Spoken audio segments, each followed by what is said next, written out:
오늘 말씀의 제목은 십자가와 찢어진 휘장입니다. 어제는 십자가 휘장이라는 제목이었고 오늘은 가운데 찢어진이라는 단어를 넣어서 찢어짐의 의미 좀 같이 한번 생각해 보고자 합니다. 어제 십자가와 휘장이라는 제목을 가지고 이제 예수님 오시기 전까지 성소를 가로막고 있던 거대하고 그 두꺼운 그 휘장의 의미를 말씀을 나눴습니다.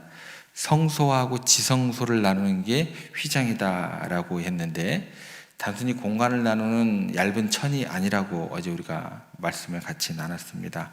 높이는 한 6층 높이 한 18m라고 보통 이야기를 하고 두께는 성인 남성의 손바닥 정도라고 보통 이야기를 합니다. 그리고 청자, 홍, 배실 흰색이라고 그랬죠. 그리고 이게 겹겹이 이렇게 주름을 잡아 직조해낸 굉장히 거대한 장벽이다라고 생각을 하시면 더 좋을 것 같습니다. 그래서 랍비들의 문헌에 따르면 양쪽에서 황소 어떤 4마리라고 하는 기록도 있어요. 4마리가 양쪽에서 두 마리씩 잡아당겨도 이렇게 찢어지지 않을 만큼 그렇게 단단하고 견고했다라고 기록되어 있다라는 거죠.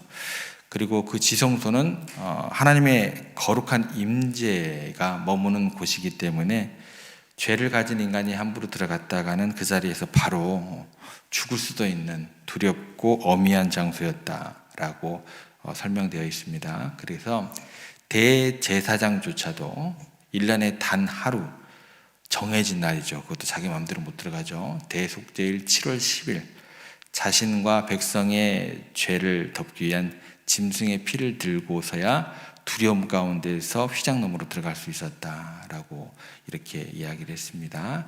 그리고 이 휘장은 인간이 얼마나 죄악된 인간인가라는 것을 보여주는 하나의 측면이 있는 반면에 동시에 우리를 살리시려는 하나님의 사랑이 담겨있는 보호막이다. 이 두 가지 내용을 우리가 꼭 기억해야 된다라고 생각을 했습니다.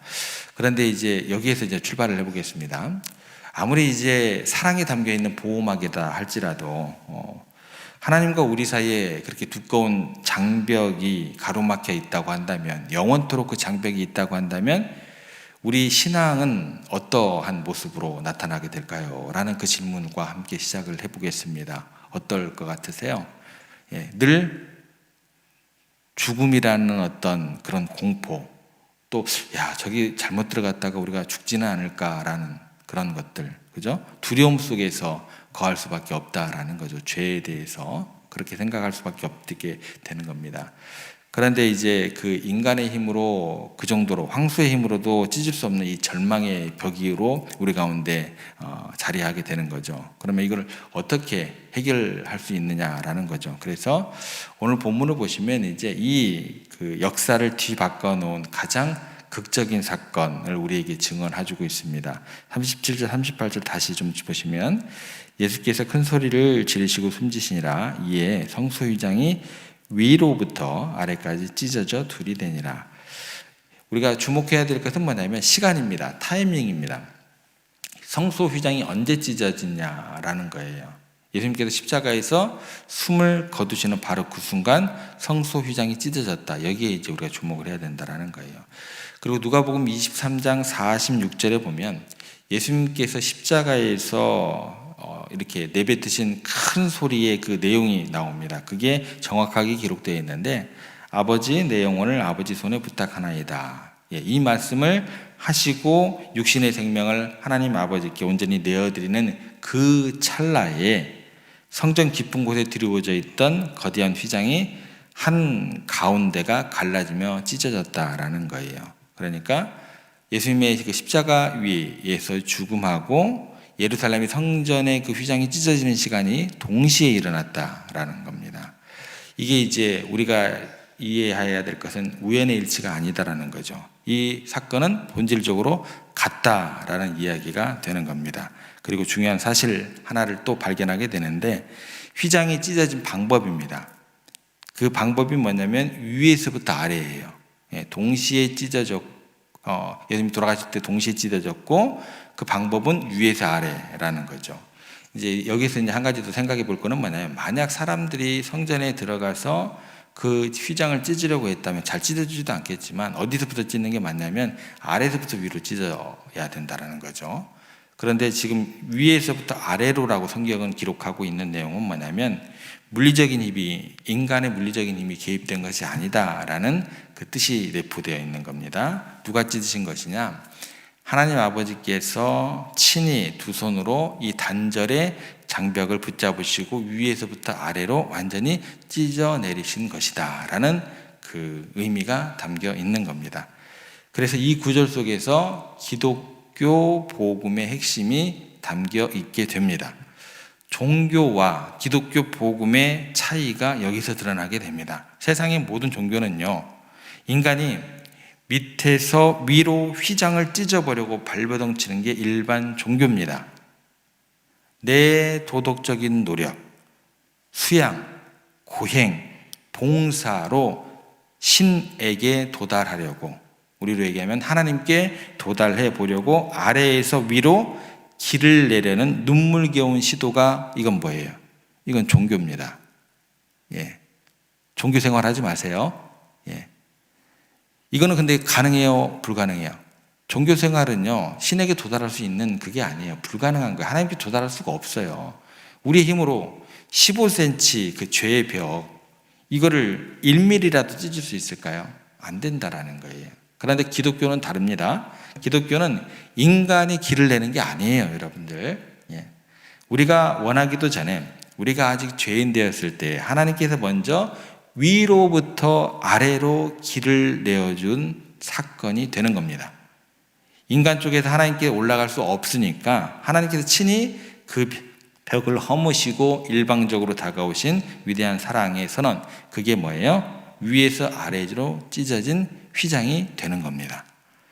그래서 예수님께서 숨을 거두시는 그 휘장이 왜 찢어졌을까라는 것을 히브리서 10장 20절은 단 한 문장으로 간단하게 이야기를 해요. 휘장은 곧 예수 그리스도의 육체니라. 동시에 찢어지게 되는 거죠. 십자가에서 예수님 몸 찢어지고 휘장 찢어지고. 그러니까 성소의 휘장이 찢어진 것은요, 단순한 천조각이 찢어졌다라는 것이 아니고 예수님의 찢기신 몸이 곧 찢어진 휘장이 되는 겁니다. 그리고 그 십자가의 한가운데서 기독교 역사상 가장 위대하고 충격적인 역설과 마주치게 됩니다. 그 역설이 뭐냐면, 그 역설에 대해서 17세기 청교도 신학자 중에 거장입니다. 존 오웬이라는 분이 계세요. 한번 좀 들어보실 거예요. 그분이 이 십자가 사건의 본질을 꿰뚫어 보면서 기독교의 역사에 남을 만한 엄청난 책을 제목으로 만들었어요. 그 제목은 뭐냐면 그리스도의 죽음 안에서 죽음이 죽다. 예, 이 문장이 굉장히 우리들에게 주는 전율이 클 거예요. 이게 무슨 뜻일까요? 십자가 위에서 무슨 일이 벌어졌냐라는 게 제목에 그대로 담겨 있어요. 죽음이 죽어버렸다라는 거예요. 사망이 사형 선고를 받았다라는 거예요. 이게 십자가의 진짜 의미다라는 거예요. 이렇게 설명을 좀 드려볼게요. 에덴 동산에서 인간이 타락한 이후에 들어온 게 뭐예요? 예, 죽음이 들어왔죠. 그러니까 죽음이 온 인류를 지배하는 가장 무서운 폭군이 되더라는 거예요. 그래서 아무리 돈이 많고 힘이 있고 그래도 죽음 앞에서는 뭐예요? 모두가 벌벌 떨면서 무릎을 꿇을 수밖에 없다라는 거예요. 죽음이 최고예요. 그죠? 권력이. 그런데 이 죽음이라는 폭군이 누구마저 삼키려 했다라는 거예요. 골고다 언덕 십자가 위에서 하나님의 아들 예수 그리스도를 삼키려고 했고 진짜 덥석 삼켜버렸어요. 그리고 난 다음에 죽음을 생각을 했죠. 아, 내가 승리했다. 내가 이겼다. 드디어 창조주 아들마저 끝장냈다고 쾌재를 불렀다라는 거예요. 그런데 우리가 잘 알듯이 생명은요, 빛은요, 어둠 가운데서 들어가는 순간 어둠이 끝나는 거예요. 영원한 생명인 예수님을 삼킨 죽음은요, 그 생명의 능력을 견디지 못하고 산산조각 나버렸다라는 거예요. 빛이 어둠으로 들어가는 순간 어둠이 어떻게 돼요? 사라지는 거예요. 죽어버리듯이 영원한 생명이신 예수님께서 죽음 속으로 뛰어들이는 순간 뭐가 사망해버린 거예요? 죽음이 죽어버린 거예요. 사망이 사망해버리는 거예요. 이 원수가 죽어버렸으니까 결과적으로는 이제 어떤 일이 펼쳐져야 돼요? 이제 하나님과 우리 사이를 가로막을 두려움의 휘장이 더 이상 존재할 필요가 없는 거예요. 그래서 하나님 아버지께서 당신의 아들이 숨을 거두시는 바로 그 순간에 이제 끝났다. 내 아들이 죽음을 죽였다. 죽음을 이겼다. 선언하시면서 수천 년 동안 닫혀 있었던 그 두꺼운 휘장을 위에서부터 아래로 완전히 찢어내리시는 것이 되는 겁니다. 예. 그래서 예수님께서 십자가에서 죽임을 죽이심으로 우리를 가로막고 있던 죄의 휘장이 영원히 철거가 되었습니다. 하나님의 엄청난 구원의 이야기, 사랑의 이야기가 십자가에서 완성이 되는 거예요. 예. 십자가의 휘장, 그래서 찢어진 휘장, 그게 오늘의 제목이 됩니다. 자, 그러면 휘장이 찢어졌어요. 이게 우리에게 어떤 변화가 될까요? 예. 그 사랑의 이야기, 구원의 이야기가 우리들에게 어떻게 펼쳐져야 될까요? 첫 번째 변화는 뭐냐면 여러분의 신분이 완전히 바뀌었다라는 거예요. 신분의 변화. 과거에는 누가 지성소에 들어갔을까요? 이스라엘의 수백만 명 중에서 딱 한 사람, 그것도 1년에 단 하루, 대제사장만이 두려움에 떨면서 들어갔습니다. 감히 그 휘장 근처에 우리가 들어갈 수도 없었습니다. 조금만 잘못해도 하나님의 심판을 받아 죽을 수밖에 없는 불안하고 두려운 존재들이 우리들이었습니다. 그러나 휘장이 위에서부터 아래로 찢어지는 순간 그 지성소가 활짝 열렸다라는 거예요. 그리고 놀랍게도 그 열린 지성소 앞에 서 있는 어느 누구라도 안 죽어요. 안 죽어. 이것이 의미하는 바가 뭐냐면 예수 그리스도의 보배로운 피가 얼마나 강력한 능력이 되는지, 죄인이었던 우리가 하나님을 직접 대면하여 볼 수 있는 거룩한 대제사장으로 완전히 바뀌었다라는 그런 변화가 주어지게 됩니다. 누구도 하나님 앞에 함부로 나가지 못했는데 모세도 하나님 만나면 죽을까 봐 수건을 가리고 나갔는데 우리는 그렇지 않다. 등을 보이고 나갔는데 우리는 그렇지 않다라는 거예요. 그래서 이거를 베드로전서 2장 9절은 이렇게 설명을 합니다. 그러나 너희는 택하신 족속이요 왕 같은 제사장들이요. 아무나 들어갈 수 없었던 그곳에 우리가 대제사장과 같은 그런 자격을 가지고 나아갈 수 있기 때문에 왕 같은 제사장들이요 거룩한 나라요 그의 소유된 백성이요. 그 구절이 그렇게 나오는 거예요. 그러니까 어둠 가운데서 벌벌 떨던 우리가 이제 예수님의 피의 공로를 의지해서 언제 어디서든지 하나님의 보좌 앞으로 당당히 나아가는 왕 같은 제사장이 되었다라고 이야기를 할 수 있다라는 거예요. 이걸 목숨 걸고 지켰던 사람들이 있어요. 누굴까요? 종교 개혁자들, 만인 제사장설, 이 복음을 지키기 위해서 엄청나게 피를 흘리게 되었죠. 우리는 이제 누군가를 통해서 하나님께 나아갈 필요가 없습니다. 예. 누군가를 통해서 나아갈 수 없다는 거 꼭 증거해 주세요. 옆에서 시험 들어가지고 어디 이상한 데 가서 성경 공부하고 뭐 이만희가 뭐 어쩌네 어떤 혜성 같은 목사가 나타났네 어디 기도원에 가면은 뭐 어땠네. 예. 누군가를 통해서 하나님께 나아갈 필요가 없어요. 동물의 피를 들고 제단으로 나아갈 필요도 없어요. 단번에 영원토록 자신의 제물을 주신 예수 그리스도 덕분에 우리가 은혜의 지성소로 뛰어들어갈 수 있는 하나님의 존귀한 자녀임과 동시에 거룩한 제사장이 된 것 기억하시기를 바랍니다. 이게 첫 번째 변화였어요. 두 번째 변화, 신분의 첫 번째 변화라고 한다면 두 번째 변화는 뭐냐면 우리들의 공간과 일상이 완전히 바뀌었다라는 변화가 주어지게 됩니다. 무슨 얘기냐면 성소와 지성소를 가르던 휘장이 찢어지고 나면 어떤 일이 벌어지게 되냐면 지성소 안에만 머물러 있던 그 눈부신 하나님의 영광, 그 거룩함이 어디로 갈까요? 벽이 찢어졌어요. 그러면 그 영광이 밖으로 나가겠죠. 성전 밖으로, 온 세상으로 흘러 넘치기 시작했다라는 거예요. 과거에는 어디에만 있었는데 그 영광이? 예루살렘 성전 안에 그 좁은 방 하나만 하나님이 계신 거룩한 장소 지성소였습니다.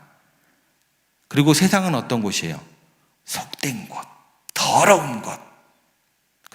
옛날에는 이렇게 휘장이 가로막고 있었으니까 세상은 속된 곳, 성전은 거룩한 곳이라는 이분법이 구분이 명확했다라는 거예요. 그런데 십자가 휘장이 찢어진 후에 이제 공간의 구분이 무너졌어요. 거룩이 세속을 압도하고 삼켜버렸다라는 거예요. 영광이 만천하에 물이 바다 덮음같이 가득하게 되더라. 그게 이루어졌다라는 거예요. 그래서 온 세상이, 온 우주가 우리가 밟고 있는 모든 땅이 하나님이 임재하시는 거룩한 뭘로 바뀌어버린 거예요? 지성소로 변해버린 거예요. 이 진리가 우리 삶에 주는 엄청난 자유를 우리가 누릴 수 있어야 된다는 거예요. 그런데 우리가 종종 착각을 합니다. 교회에 와서 예배 드리고 찬양하는 것은 거룩한 하나님의 일입니다 라고 알고 있어요. 그리고 매일 아침 출근해가지고 서류를 결제하고 시장에서 물건을 팔고 집에서 설거지하고 아이들을 돌보는 것은 세속적인 밥벌이입니다 라고 생각을 하고 있다는 거예요. 절대 그렇지 않습니다. 휘장이 찢어졌다니까요. 휘장이 찢어진 이상 우리의 일상은 더 이상 속된 것이 아닙니다. 왜 휘장이 찢어졌는데 그렇게 살아가시냐는 거예요. 우리가 왕같은 제사장이 되었다면 우리가 직장에서 땀 흘려 일하는 것은 제사장이 지성소에서 향을 피우는 거하고 뭐가 되는 거예요? 같은 거예요. 제사장이 일을 하는 거예요. 여러분의 가정에서 남편과 아내를 섬기고 자녀를 양육하는 것은 성전에서 떡상을 차리고 등잔에 불을 밝히는 거룩한 예배가 되는 거예요. 서비스업에서 고객들에게 친절을 베풀며 섬기는 것, 물건을 정직하게 만들어 파는 것, 이 모든 것이 하나님을 영화롭게 하는 영적인 예배가 되는 겁니다. 그래서 하나도 허튼 일이 없습니다. 여러분의 매일의 일상이 다 하나님과 동행하는 뭐가 되는 거예요? 지성소가 되는 거예요. 그래서 제가 항상 강조하는 5가지가 있습니다. 생각을 기도처럼, 언행을 말씀처럼, 삶을, 생활을 예배처럼, 사람을 주님처럼, 사건을 섭리처럼. 이것을 단순히 듣기 좋으라고 하는 얘기가 아니에요. 휘장이 찢어진 사건에 근거한 가장 철저하고 깊은 십자가의 그 신학을 담고 있는 표가 되는 겁니다. 우리의 모든 생각과 말과 행동이 내게 일어나는 모든 사건이 이미 열려진 지성소 안에서 일어나는 거룩한 예배가 되는 것이고 하나님의 섭리가 됨을 우리가 믿을 수 있어야 된다는 겁니다. 마지막으로 한 가지 더 기억할 게 있습니다. 대제사장이 되었다는 것은 뭐냐면 우리에게 권세가 주어졌다라는 변화가 되는 거예요. 마태복음 16장과 18절을 보면 예수님께서 우리에게 이런 권세를 주셨습니다. 무엇이든지 너희가 땅에서 매면 하늘에서 매일 것이요 무엇인 땅에서 풀면 하늘에서 풀리리라. 대제사장은 뭐 하는 사람이냐면요, 백성들의 죄를 사해달라고 하나님께 간구하는 사람들이에요. 우리가 제사장이 되었다고 한다면 우리가 세상을 향해서 용서를 선포하고 생명을 살릴 권세와 책임이 주어졌다는 뜻이 되는 겁니다. 이게 마지막 변화예요. 세상에 대해서 하나님의 은혜의 복음을 선포하고 그걸 증거해야 되는 게 마지막 변화라는 거예요. 그런데 만약 우리가 예수님의 피로 나의 모든 더러운 죄는 다 용서받아 놓고 조금만 잘못한 어떤 세상이나 또 사람들에 대해서 미워하고 끊으면, 비방하고 판단하고 정죄한다면 그것은 이제 의미가 없어지는 거죠. 예수님께서 찢어놓으신 그 휘장을 내 손으로 다시 자꾸 이제 꿰매고 막으려고 하는 것이 되는 거죠. 십자가의 능력을 부인하는 것이 됩니다. 이미는 우리는 용서를 받았고 우리와 하나님 사이를 가로막던 모든 죄의 장면은 완전히 도말되었습니다. 그러므로 남아있는 남을 얽어매고 있는 그 정죄의 사슬도 우리가 풀어주는 그런 삶을 살 수 있고 그 복음을 선포해야 된다라는 거예요. 그래서 더 이상 우리가 해야 될 것은 뭐냐면 과거의 죄책감에 얽매여 두려워 떨지 않게 되어야 되고, 혹여 지은 죄가 생각이 나거든 그 자리에서 주님의 십자가 보혈을 의지하고 고백하고 훌훌 털어버리면 되는 겁니다. 주님께서 완전히 청산해 주셨음을 우리가 믿어 의심치 않는 게 중요하고, 우리의 남은 에너지를 거기에서 골몰해 가지고 헤매지 말고 거기에서 훌훌 털고 일어나고 그 남은 에너지를 나 자신을 정죄하고 남을 미워하는데 낭비하지 말고 죽어가는 영혼들을 구원하고 누군가를 용서하고 축복하는데 전력을 다해 쏟아부어야 할 것입니다. 그래서 너희는 땅끝까지 이르기를 우리 주님께서 명령을 하셨다라는 거예요. 말씀을 정리합니다. 히브리서 10장 10절 말씀입니다. 이 뜻을 따라 예수 그리스도의 몸을 단번에 들이심으로 말미암아 우리가 거룩함을 얻었느니라. 예수님께서 한 번의 제사로 영원하고도 완전한 속죄를 이루셨습니다. 그리고 온 세상이 지성소가 되었기 때문에 이제 더 이상 예루살렘 성전의 제사 제도는 필요 없어졌습니다. 그래서 AD 70년에 그 웅장했던 예루살렘 성전은 돌 하나도 돌 위에 남지 않고 역사 속으로 완전히 무너져 내린 겁니다. 다시 예루살렘 성전을 세우려고 하지 마시기를 바랍니다. 하나님께서 무너뜨리셨어요. 필요 없기 때문에 무너뜨렸어요. 우리를 향한 정죄와 죽음은 끝난 것이 되고 어떤 마귀의 참수도 다시 여러분을 두려움으로 끌고 갈 수가 없습니다. 십자가 위에서 예수님께서 육신을 찢어 생명의 양식으로 주시고 보혈을 흘려 영원한 속죄를 이루심으로 완전히 새롭고 거룩한 피조물이 되었습니다. 오늘 아침 위로부터 아래로 찢어진 그 은혜의 길을 따라서 아버지 품으로 달려가는 우리가 되었으면 좋겠습니다. 오늘 하루 여러분들이 머무는 직장과 일터, 가정 모든 곳에서 왕같은 제사장답게 당당하고 거룩하게 살아가면서 하나님의 영광의 빛을 드러내는 여러분들과 세종의 모든 권속들 되시기를 주님의 이름으로 축복합니다.